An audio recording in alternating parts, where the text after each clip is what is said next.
Bonjour à tout le monde et belle fête des mères. Et aujourd'hui, c'est pas pour rien que j'ai décidé d'interviewer une maman. Bonjour Sophia.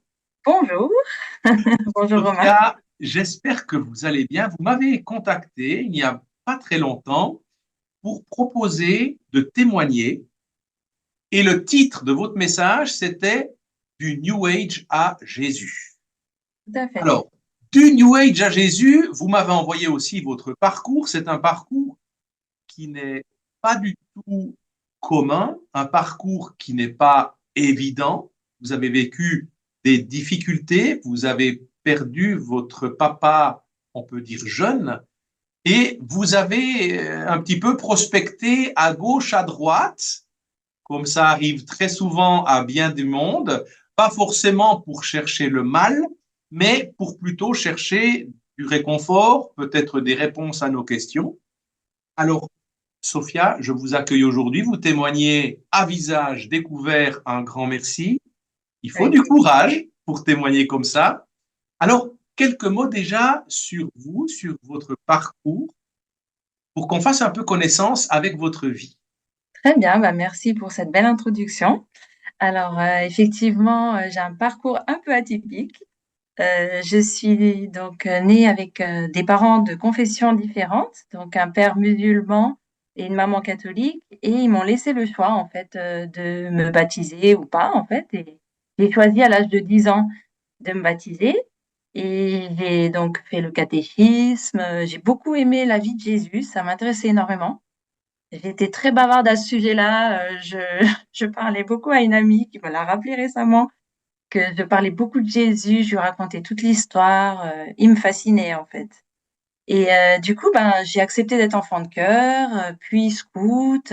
C'était vraiment un peu la voie classique, un peu tardive, mais classique, on va dire. Et j'aimais beaucoup tout ce qui était prière, Jésus, évidemment, Marie. Voilà, ce monde-là me plaisait. Et puis par la suite, je dirais, à l'âge de 12 ans, c'est vrai que il y a un détachement qui se fait. S'il n'y a pas un enracinement ou s'il n'y a pas un suivi, on peut vite laisser tomber et puis faire un peu à sa sauce ou chez soi. Et en parallèle, j'étais aussi attirée par tout ce qui est mystère, astrologie.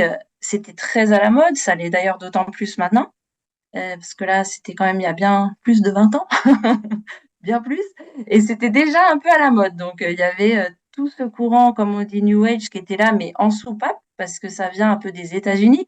Et c'est quelque chose qui s'est infiltré dans la société de façon un peu sinueuse et très sournoise, je dirais, parce que au départ, on pense juste par curiosité connaître son thème astral, son horoscope. Tout le monde demande t'es de quel signe et tout. Et puis, on se dit, je suis tel signe, qu'est-ce que ça veut dire? Et puis, en fait, on apprend qu'il y a vraiment des gens qui forment, c'est leur métier, par exemple, astrologue, numérologue, ils vont aller au détail de ça pour savoir qui l'on est. Et je trouvais ça fascinant à travers une date de naissance, de connaître qui je suis, étant donné que moi-même, je ne me connaissais pas. Donc, j'avais cette manque de confiance en moi, dû à l'âge, et puis dû aussi, pas, chacun est différent, mais moi, c'est vrai que je manquais de confiance en moi. Et le fait de chercher qui j'étais à travers euh, l'astrologie, la numérologie, ou c'est simple, on va sur Internet, on tape numérologie sans faire de la pub, bien sûr. Avec notre simple date de naissance et l'heure de naissance, on sait énormément de choses sur les gens et sur nous-mêmes. Et choses, bien sûr, qui sont occultes, je le tiens à préciser. Donc ça, au départ, on ne le sait pas. Et on veut juste un peu, ouais, par curiosité. Et donc ça, c'était un peu quand j'étais plus petite. J'aimais bien aussi les histoires de fantômes. Et puis, c'est aussi très dans la culture. Toutes ces choses sont dans la culture, les fées, les lutins. Depuis tout petit, là, je vois avec ma fille, dans les livres, on parle de sorcières.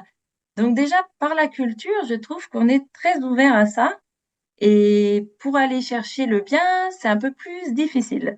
C'est moins accessible. Et même dans un simple dessin animé, euh, je suis très surprise de voir à quel point le mal est présent et si on n'avertit pas l'auditeur, enfin les enfants ils peuvent vite rentrer dans ce monde, on va dire, païen, sans vouloir mettre une étiquette. Mhm. Et ça, ce regard-là, disons, au début, c'était vraiment basé sur une ouverture de curiosité, de manque, comme vous disiez, de confiance en vous.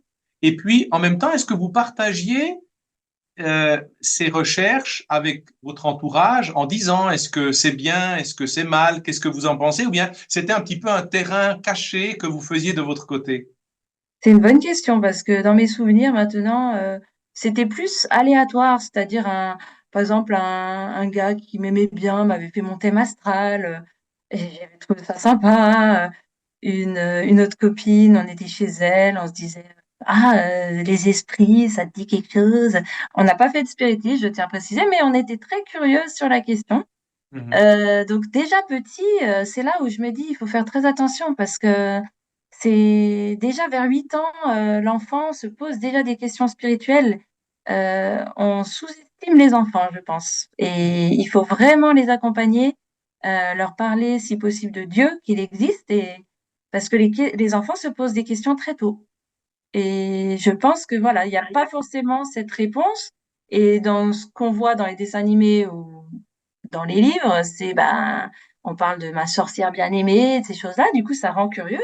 Et l'enfant, si on lui parle d'un thème et pas de l'autre, il va aller dans ce thème-là. Moi, j'aimerais alerter également avec Harry Potter et toutes ces choses. Ça paraît très joli, c'est des films très beaux esthétiquement, mais derrière, ça ouvre des portes, ça peut ouvrir des portes très néfastes pour l'enfant. Donc ça, c'est vraiment moi ce qui me touche actuellement, c'est de voir que c'est très accessible, notamment également la fête d'Halloween. La fête d'Halloween, c'est pas anodin.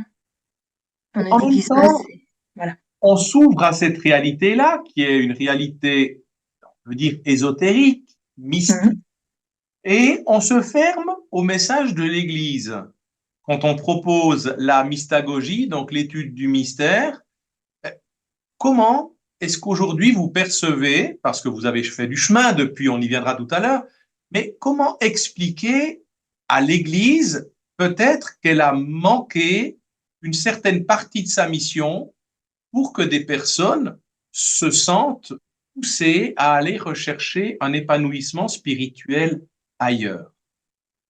Ah, c'est une bonne question parce que je pense qu'il y a beaucoup de peur. Est-ce que les gens croient au mal et au bien déjà? C'est une bonne question. Est-ce que le diable existe? Est-ce que Dieu existe? Donc déjà ces questions, voilà, pour ma part, c'est clair. Oui, ça existe. Donc si on a déjà cette affirmation, le monde autour de nous change. C'est-à-dire que, comme disait saint Paul, le monde invisible est bien plus est éternel, alors que le monde visible est provisoire, si je prends bien ces mots. Hein, je n'ai pas la réplique là exactement, mais dans la Bible, il y a beaucoup, beaucoup de choses qui expliquent en fait le bien et le mal sans comment dire. Dans les textes, il y a énormément de choses, et si on ne lit pas, et ben voilà, donc il y a un écart entre ce que l'on vit, nos questionnements, et puis il n'y a pas la réponse à nos questionnements, donc on va se tourner vers la simplicité, vers ce qui est accessible. Et c'est là où il y a un terrain très glissant. Donc là aussi, est-ce que peut-être la théologie actuelle ou celle que l'on a vécue encore durant ces dernières décennies, elle a sans doute peut-être un peu trop occulté cette notion de bien, de mal, de Oui, trouver aussi les limites et de prévenir le danger de verser dans l'ésotérisme. tout à fait. Je trouve qu'il y a pas cet encadrement, malheureusement, sans vouloir apporter de jugement, mais il manque, euh, il manque en fait un terrain. Parce que les gens se sentent un peu seuls. Ils vont se dire, bon, je vais pas aller à l'église, il y a que des vieux. Je parle pour moi, bien sûr, parce que c'était vraiment ce que je pensais. Je me disais, qu'est-ce que je vais aller écouter un prêtre qui lui-même ne doit pas être très net. Donc, il y avait cette manipulation aussi, je pense, bah, disons, cette pensée, en fait, que ben, je ne vais pas avoir mes réponses à cet endroit-là. Donc voilà, je vais aller faire ma spiritualité à ma façon. c'est trop rigide. Et puis, quitte à mettre les doigts dans les prises, et c'est ce qui m'est arrivé. Alors, concrètement, on a parlé de thème astral. Est-ce que vous avez poussé, on peut dire, la recherche plus loin, Sophia?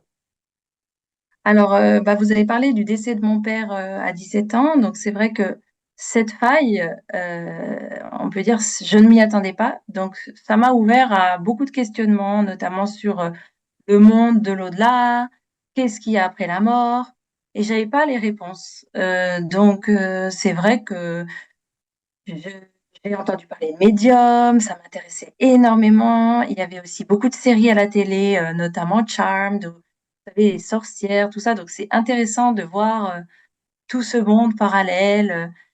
Qu'est-ce qu'il y a derrière? Est-ce que les morts, où ils sont? C'est fascinant de voir qu'il y a des médiums qui leur parlent. Je suis déjà allée voir une médium qui avait dit la première lettre du prénom de mon père. J'étais fascinée. Je me suis dit, mais comment elle peut connaître ça? Enfin, et du coup, venait conforter qu'il y avait un monde invisible et j'avais mes réponses dans l'ésotérisme, malheureusement. Alors, ésotérisme sans le vouloir, hein, bien sûr, on se dit, ah c'est vrai que là, je sais pas trop quelle est ma voie, je pourrais peut-être demander à une voyante. Vous voyez, ça va très très vite en fait, parce que plus on se questionne, plus il y a des gens au compte-gouttes qui nous donnent des réponses qui nous paraissent tellement vraies et tellement intimes, elles viennent nous conforter en fait dans notre cheminement et on se dit bah en fait c'est vers là que je dois aller parce qu'elles ont les réponses. Donc on continue et c'est pas du tout la bonne voie, mais il a fallu du temps pour que je comprenne. Dans le fond, c'est quand même un engrenage, si on Oui, veut bien. Un domaine nous amène à un autre. Et puis, ce qui est quand même très stimulant, c'est d'avoir des réponses à nos attentes qui, dans le fond, légitiment le procédé ou la personne qui va le prodiguer. tout à En même fait. temps, c'est toujours la même chose. Est-ce que ce sont des bonnes réponses? Que ce c'est pour une liberté, pour un meilleur? Ou est-ce que c'est au contraire, dans le fond, pour hameçonner la personne, pour qu'elle s'éloigne de Dieu et vienne consulter toutes les entités possibles et imaginables, à part Dieu, qui nous dira, nul ne sait ni le jour ni l'heure, et tu ne tenteras pas le Seigneur ton Dieu. Est-ce que dans le fond, là, on rentre dans une tentation de vouloir savoir, maîtriser, contrôler sa vie? Ah tout à fait, c'est sans le vouloir parce que en fait on a les réponses à nos questions. Donc allez, pourquoi pas acheter un jeu de cartes et puis moi-même le faire en fait. Puis savoir si mon dossier à tel endroit ça va passer, euh, si telle personne est jalouse de moi. Et il y a quelque chose de très malsain qui commence à s'établir. Et on s'éloigne évidemment, commandements qu'on lit très rarement.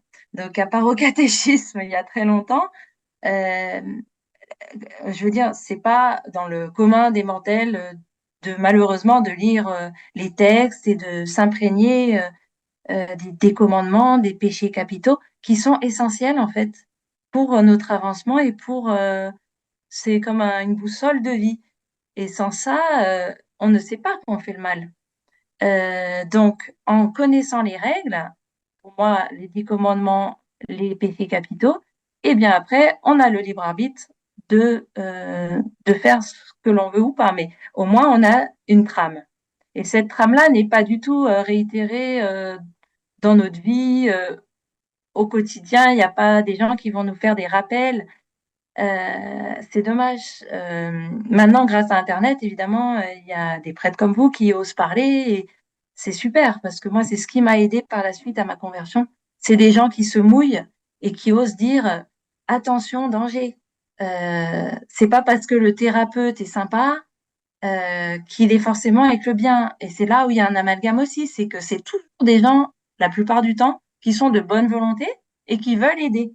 Donc, et il y en a même qui prennent certains passages de la Bible, comme quoi Jésus allait donner un don de guérison à ceux qui le suivraient. Donc, tout ce qui est guérisseur également, je pense qu'ils partent d'une bonne volonté à la base. Ils veulent aider les gens. Mais il y a, comme vous dites, une espèce d'emprise et c'est reporter le mal vers autre chose. Et en général, on ne se sent pas mieux sur le long terme. Moi, j'avais des migraines pendant quasiment 20 ans. Et c'est là où j'ai vu où Jésus a travaillé fort. C'est que pendant 20 ans, malgré des consultations, radiesthésie, soins énergétiques, eh bien, mes migraines n'ont pas disparu, mes angoisses se sont renforcées et j'avais des crises d'angoisse très très fortes. Et ça, maintenant je le sais, c'est lié complètement au démon. J'ose dire les mots. Euh, Donc c'était ça, hein, c'était pas autre chose. C'était le fait que je tissais à chaque fois des liens avec les thérapeutes ésotériques qui eux-mêmes ne savaient pas. Et en fait, on était des victimes les deux, quoi, en fait. À part ceux qui sont bien sûr du côté très obscur et qui savent très bien ce qu'ils font. Mais c'est assez rare, j'ai envie de dire. La plupart des gens font ça pour aider les autres. Les personnes obscures, est-ce que vous y avez été confronté? Est-ce que vous en avez rencontré dans votre éloignement de la foi? Eh ben, écoutez, oui, je suis allée dans le cadre d'un stage humanitaire dans le cadre de mes études. Je suis allée en Afrique. J'ai beaucoup aimé, hein, c'est un beau pays, enfin, c'était un beau continent. Je suis allée au Sénégal et là-bas, on m'avait dit c'est le pays des marabouts. Attention. Et moi, je me suis dit, bah, ouais, bon, écoute, je verrai bien. Je vais pas aller vers ça, mais si ça vient vers moi, si le mystique vient vers moi, ben, on verra bien. Donc, je me suis déjà dit ça. Donc, c'était pas une bonne chose. Et donc, en allant là-bas, j'avais pas, on va dire, les armes pour, au niveau spirituel, aller comme ça dans des pays qui brassent beaucoup au niveau spirituel. Je veux dire, il s'est passé énormément de choses. Il y a beaucoup de gens qui pratiquent les gris-gris. Les marabouts existent en fait là-bas. Donc, des gens obscurs, bon, il y en a partout, hein. Mais c'est vrai que quand on fait appel à des forces, là, c'est un autre degré. Et je me rappelle d'une dame qui m'avait en fait accueillie parce qu'en fait, à ce moment-là, mon maître de stage m'a dit, écoute, Sophia, t'es pas normale. Là, je vois que t'es pas dans ton état et je vais t'amener voir une voyante. Et moi, j'avais pas du tout envie d'aller voir une voyante. C'est pas du tout. Et c'est vrai qu'à ce moment-là, j'étais vraiment pas bien. Et donc, il me pousse à la porte. Je me rappelle vraiment de ce moment où il m'a poussée pour que je rentre chez elle. Et je vois une petite dame qui avait l'air super gentille, hein, comme ça. Ouais. Et elle faisait en fait les coris, donc c'est dans des coquillages, elle lit l'avenir dans les coquillages. Et elle me disait que effectivement j'avais été maraboutée par un homme là-bas. Alors ça, bah, ça m'avait choquée et ça correspondait à ce que je ressentais parce que je me sentais complètement sous l'emprise d'un homme et ce n'était pas du tout naturel. Donc après, c'était vraiment un engrenage et la descente, vraiment à partir de là, où il fallait faire telle ou telle chose pour sortir de cette emprise. Et puis, elle me disait en même temps des choses sur moi. Donc, c'était un amalgame entre de la curiosité et puis vouloir s'en sortir. Voilà, donc c'était vraiment très, très malsain en fait. Euh, et après, c'est vrai que j'avais des copines musulmanes qui me disaient, mais tu sais, il faut prier Dieu avant de manger. Il faut prier Dieu. Et là, je découvrais, oui, qu'il fallait prier en fait, même avant manger, parce que la sorcellerie, malheureusement, ça existe et on peut nous en mettre dans notre nourriture. Surtout dans certains pays, sans vouloir pointer du doigt, je précise, il y en a vraiment partout, Ouais. malheureusement. Alors bon, là on voit, hein, on s'égare, on creuse, on creuse, on creuse.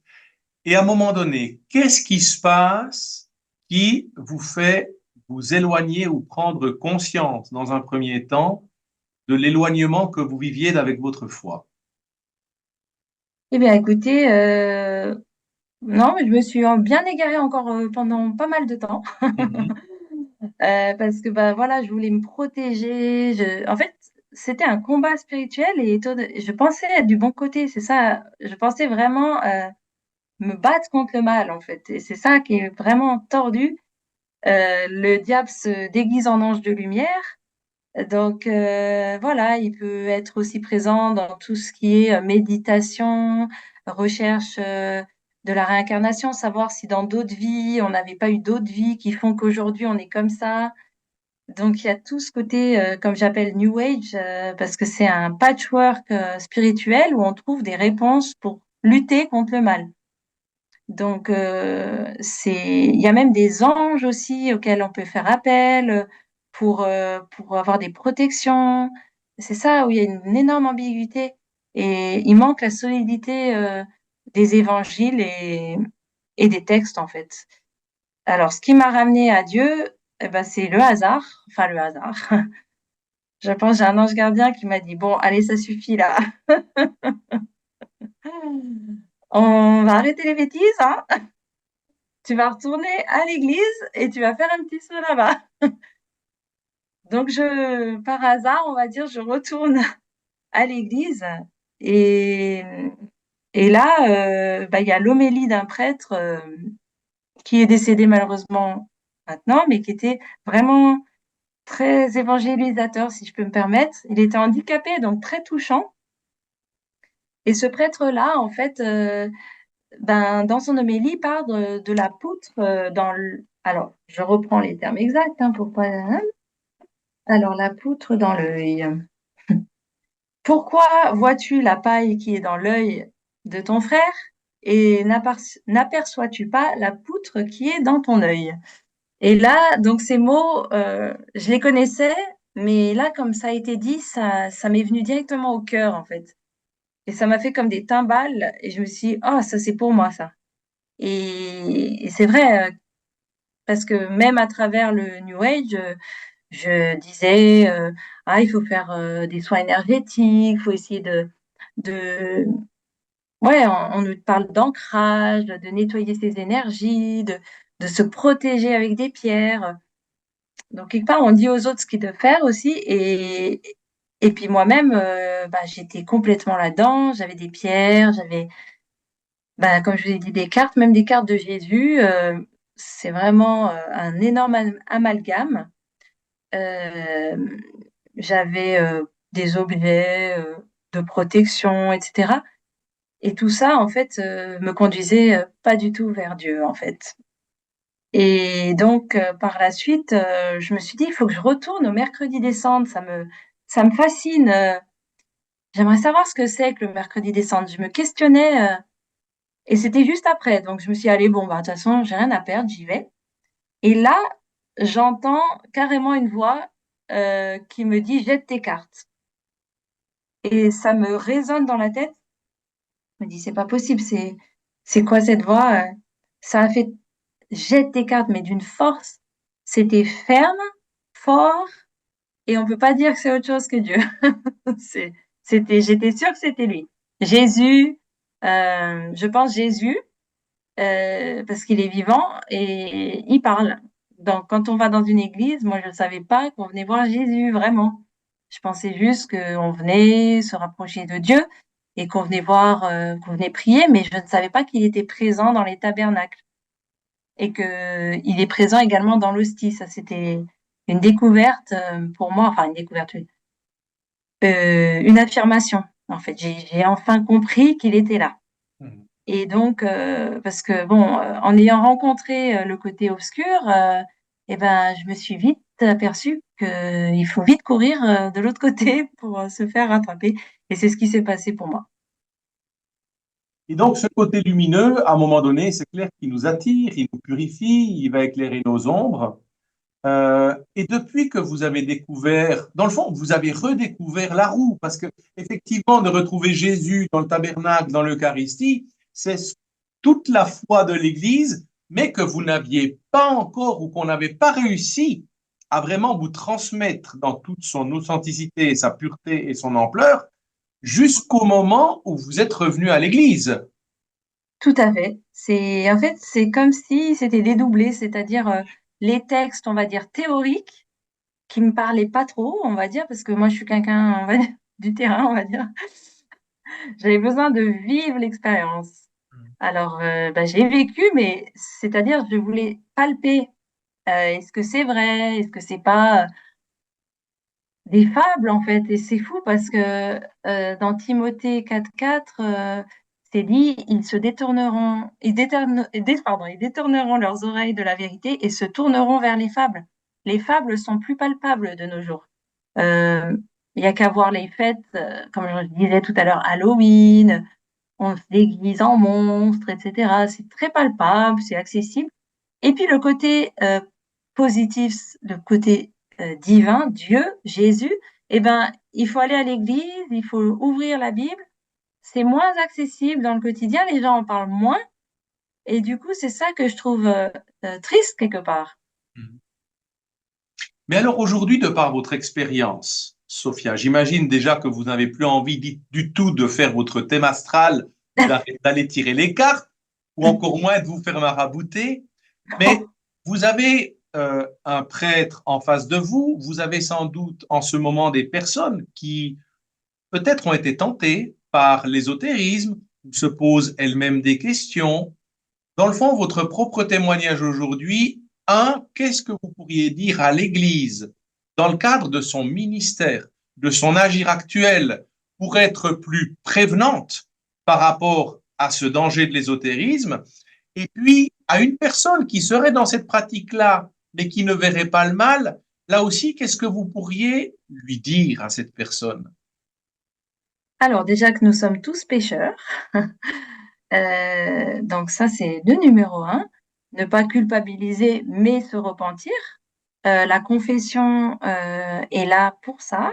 Et quelque part, je vais mélanger un peu les deux questions parce que je pense que les prêtres devraient aussi en parler pendant les messes et être en lien avec l'actualité. C'est-à-dire, nous sommes au courant que beaucoup de gens sont attirés par l'ésotérisme, par les fêtes, comme je disais, Halloween, et sortir les textes qui correspondent au juste chemin. Par exemple, Deutéronome chapitre 18, moi qui m'a vraiment éveillée, donc je vais le lire. Donc, on ne trouve chez toi personne qui fasse passer son fils ou sa fille par le feu, personne qui exerce le métier de devin, d'astrologue, d'augure, de magicien, d'enchanteur, personne qui consulte ceux qui évoquent les esprits ou disent la bonne aventure, personne qui interroge les morts. Car quiconque fait ces choses est en abomination à l'Éternel, et c'est à cause de ces abominations que l'Éternel, ton Dieu, va chasser ces nations devant toi. Donc, pour moi, tout est dit. Euh, Il suffit de regarder dans le fond les Écritures.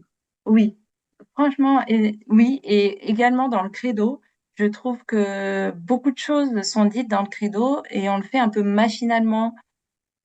Si si on s'attache à chaque mot et on écoute en fait les prières, on apprend énormément de choses, et même dans le Notre Père. J'ai pas trouvé le pardon dans le New Age, par exemple.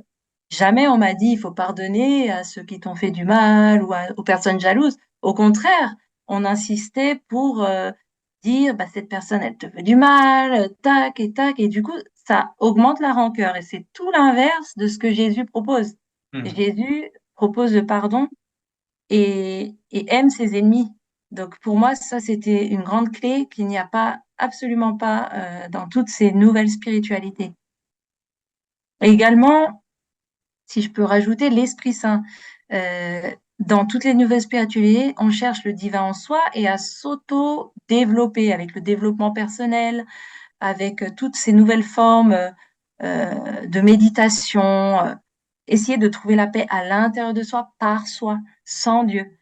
Et ça, c'est tout l'opposé de Dieu qui nous demande d'être humbles et de reconnaître que nous sommes pécheurs et également d'accueillir son Esprit Saint pour nous guider.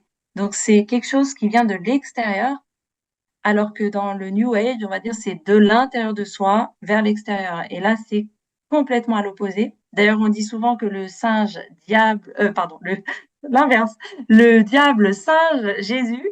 Et j'ai beaucoup aimé cette phrase de plusieurs prêtres parce que pour moi, c'était vraiment très significatif. Il singe Jésus. Donc, il imite, mais c'est tout à côté de la plaque. il pervertit, c'est le séducteur qui pervertit les choses, qui va donner des réponses pour nous hameçonner, parce que Jésus, lui, se propose, mais il ne s'impose jamais à nous, il va pas donner de réponse toute faite pour nous pousser justement à nous laisser guider par lui, par la confiance, par notre libre arbitre, mais par la conscience éclairée, tandis que le diable nous hameçonne par des réponses, et des réponses qui vont nous amener momentanément quelque chose de l'ordre de la satisfaction, du grandissement personnel, mais en tout cas pas de l'élévation spirituelle. Et je Tout à pense que fait. là, vous dites quelque chose de très important. J'entends trop souvent des personnes qui me disent, oui, ça partait de l'intérieur, trouver mon énergie intérieure, faire le vide intérieur. Oui, mais pour y mettre quoi? Pour y Tout mettre à quoi? Alors que je trouve extrêmement beau de pouvoir vivre, par exemple, un temps d'adoration où on se met sous le regard de Dieu. Et à l'exemple du petit Samuel, dire parle Seigneur, le serviteur, ton serviteur écoute. C'est tellement beau de dire ça. fait. Et aujourd'hui, je pense que le témoignage que vous nous donnez, Sophia, est un témoignage de vie, un témoignage qui est incarné parce que vous avez vécu, vous avez touché. Et j'ose aussi mesurer combien vous pourrez autour de vous éclairer d'autres personnes qui peut-être se laisseront séduire, hameçonner pour un bien-être. Tout à Et fait. j'ai encore raconté dernièrement dans une conférence où je parlais justement des dangers de l'ésotérisme. Il suffit de regarder les rayonnages des grandes surfaces. Vous Ah, voilà. regardez maintenant le rayon bien-être spiritualité, vous avez tout l'aspect de Ah oui. l'ésotérisme. Et vous regardez le domaine religieux, il est très très petit, il se réduit de plus en plus. Et maintenant, on a mélangé le religieux au bien-être et à l'ésotérisme. Tout Et à fait. tout est mélangé. Tout à fait. C'est un patchwork spirituel. Et par contre, une bonne chose, c'est qu'une fois qu'on a découvert, qu'on a dévoilé la face cachée de ce domaine, il y a, pour moi en tout cas, tout le château s'est effondré. C'est-à-dire, quand il m'a dit de tout jeter, j'ai tout jeté, à savoir les cartes, les pierres, il y a plus rien n'était crédible en fait. C'est comme si, je vais utiliser un terme fort, hein, c'est un viol spirituel. C'est-à-dire, le violeur, je l'ai vu, quoi. Donc, c'est, il est venu, c'est fort, hein, ce que je dis, mais c'est-à-dire qu'il est plus crédible. Donc, tout ce monde-là, pour moi, c'est terminé. Et il suffit de voir, de s'en apercevoir, et ça fait effet domino. Il y a tout qui s'effondre. Donc, que ce soit, parce que s'il y a énormément de domaines, il a vraiment étalé sa palette pour vraiment qu'on puisse bien se tromper. Yoga, Reiki, méditation, sophrologie. Les gens, ils vont sûrement se dire, ah, sophrologie aussi. Alors voilà, du moment où on fait le vide, comme vous disiez tout à l'heure, à qui on laisse la place? Donc, ça ne veut pas dire qu'on doit aller vers le mal-être, mais en fait, la différence entre Jésus et le New Age, c'est que là, avec Jésus, on fait sa volonté et non la nôtre. Dans le New Age, on fait notre volonté. On veut chercher à, à savoir des choses sur l'avenir. On veut contrôler nos vies. Contrôler nos vies, ça veut dire qu'on ne fait pas confiance à Dieu. C'est tout l'inverse de Dieu. Dieu est amour. Dieu est patient. Dieu est miséricordieux. Dieu nous aime comme nous sommes. Il n'aime pas le péché, mais il aime le pécheur, quel que soit notre passé. Si je peux m'adresser à une personne qui m'entendra, je serai très heureuse parce que même si tu as fait n'importe quoi dans ta vie, Dieu t'aime. Et c'est ça qui est beau. C'est ça qui est beau. C'est que Jésus nous aime quel que soit notre passé, notre présent. Il veut nous sauver. Nous sommes des brebis égarées et il veut nous ramener au bercail. Moi, je savais pas qu'il était vivant à ce point-là. Et sans Jésus, sans Dieu, on peut rien dans nos vies. C'est la perdition qui nous attend. Et moi, ça, j'ai pas envie. Même, ce n'est pas une garantie, même en étant rentré dans le bercail, après, on a des efforts à faire. Il y a, on ne peut pas se reposer sur nos lauriers. Les saints ne se sont jamais reposés sur nos lauriers. Il faut lire le Saint Curé d'Ars, Saint Thérèse de Lisieux. Ce sont des exemples magnifiques et on retrouve une certaine humilité. Personnellement, je n'avais pas du tout d'humilité dans ma vie. Et je dis pas que j'en ai actuellement parce que c'est assez difficile. Mais entre tu as un don de guérisseur ou tu es pécheur, ben, il y a un grand écart. Donc, si on nous flatte avec des dons de guérison, moi j'aimais bien, voilà, on me disait que j'étais guérisseuse et tout, ah, c'est flatteur tout ça. Par contre, quand on nous dit qu'on est pécheur et puis quand peut-être ben, on a fait des bêtises et puis qu'on doit reprendre les 10 commandements, déjà le premier commandement, ben, je l'avais déjà complètement pas respecté, c'est-à-dire tu n'aimeras qu'un seul Dieu. Donc voilà, moi je faisais, je croyais aux fées, tout ça, et donc j'admirais la créature et non le créateur. Donc déjà c'est à l'opposé. Euh, Tu ne prononceras pas le nom de Dieu en vain. Ben, le divin en soi, non, divin en soi, non, c'est faux. C'est l'Esprit Saint au baptême qu'on reçoit. Et il y a plein d'amalgames comme ça, mais le fait de relire déjà les textes nous apprend énormément de choses, ne serait-ce que juste les évangiles et les 10 commandements. Parce que souvent, bah, on se dit, oh, je ne vais pas lire la Bible, c'est trop long. L'Ancien Testament, gna gna gni. On a plein d'excuses, hein. Et Mm. surtout que le New Age fait tout pour ben, dire que c'était ancien, que c'est la mentalité judéo-chrétienne, c'est les dogmes, c'était rigide. Donc, vous voyez, il y a aussi comme une espèce de propagande contre cette lecture finalement qui va nous sauver. Mm. Un tas de chemins nous sont proposés, mais on doit se souvenir que seul Jésus est le chemin, la vérité et la vie. Tout le reste, Exactement. ça n'est que littérature. Merci en tout cas vraiment, Sophia, pour votre témoignage. Aujourd'hui, vous avez l'air lumineuse et Merci beaucoup. vous portez cette lumière en vous. Vos paroles sont très touchantes. Elles sont empreintes d'humilité et de conversion. Et vous le portez bien. Et je pense que le seul évangélisateur, c'est le Christ, mais nous sommes quand même des témoins. Nous avons sans doute à essayer de ramener beaucoup de personnes au Christ. Et je pense que tant vous que moi, dans nos ministères respectifs, eh bien, nous sommes unis dans le réveil des consciences assoupies, souvent des consciences qui sont des belles consciences, mais que l'on a égarées, que l'on a endormies complètement. Et aujourd'hui, je pense que nous avons à participer. Cette chaîne se veut être un réveil des consciences et je trouve quand on peut donner la voix à des personnes qui ont touché et qui ont vécu ça et dire j'en reviens, j'en ressors grandi, j'ai demandé pardon et dorénavant, je me tourne vers le Christ. Eh bien, c'est ça, être témoin de l'évangile aujourd'hui, Sophia. Merci. Donc, je tiens vraiment à vous remercier. Est-ce que vous avez encore un mot de conclusion? Écoutez, donc c'est un combat spirituel. Je tiens à dire que voilà, mes propos, j'espère, n'offenseront personne, mais en tout cas, ce n'est pas pour offenser, c'est pour, comme vous dites, réveiller les gens, car moi-même, j'étais les deux pieds dedans, donc qui je suis pour juger? Dieu me l'a bien rappelé avec la poutre dans l'œil, hein. Donc, voilà, on ne peut pas se tromper en allant vers le Christ, en allant vers Jésus, qui est le bon berger, notre pasteur. Nous sommes tous des petites brebis égarées, mais en se rapprochant de lui, on tient vraiment un Père. Il a dit, appelez-moi une seule fois Abba et vous serez sauvés. Donc, je pense que plus on se rapprochera d'un Père, nous sommes ses enfants. C'est comme si on était orphelin et finalement on retrouve un papa.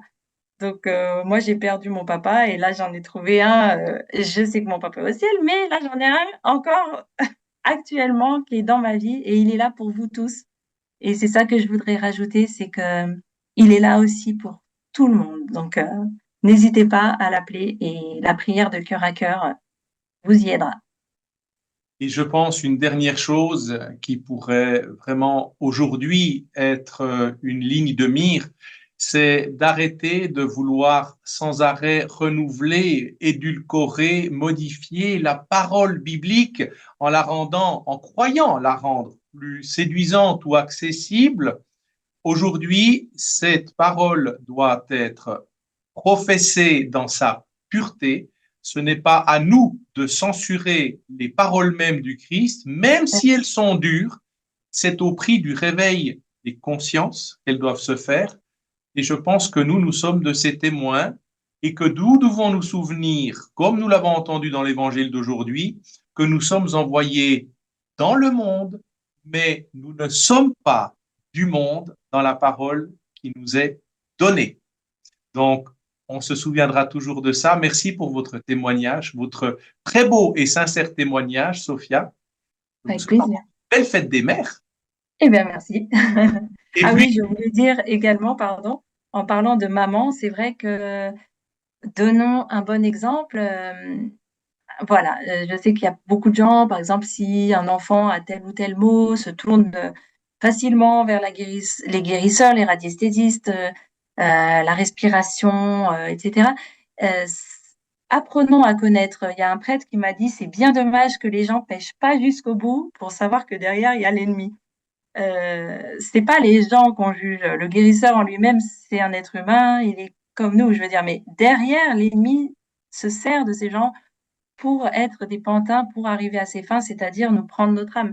Et l'âme, c'est précieux. Donc, sachons à qui nous donnons notre confiance et la personne à laquelle on peut vraiment faire confiance et se fier, c'est Dieu, c'est Jésus. Donc, vraiment, il est le vecteur et la réponse à tous nos maux. merci beaucoup, Sophia.